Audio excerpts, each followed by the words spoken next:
Hi అండి. Egg curry ఈజీగా టేస్టీగా ఎలా వండాలో చూపిస్తాను రండి. ఫస్ట్ కళాయి పెట్టుకొని 3 స్పూన్స్ ఆఫ్ ఆయిల్ వేసుకొని చిటికెడు పసుపు వేసుకోవాలండి.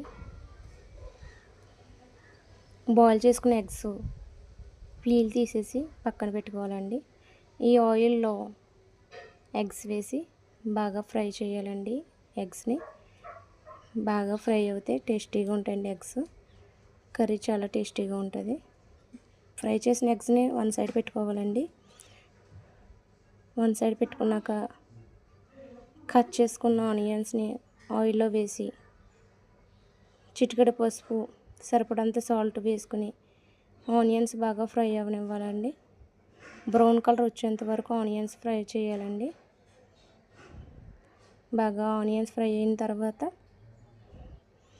1 స్పూన్ కారం వేసి స్మాల్ గ్లాస్ ఆఫ్ వాటర్ వేయాలండి.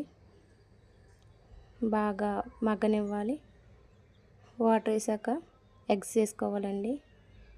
ఫ్రై చేసుకున్న ఎగ్స్ వేసుకొని బాగా ఎగురుగా కుక్ అవనివ్వాలండి కర్రీని. అంతే అండి, చాలా ఈజీగా ఎగ్ కర్రీ అండి. చాలా టేస్టీ అండి. చాలా సింపుల్గా ఎగ్ కర్రీ అంతే అండి.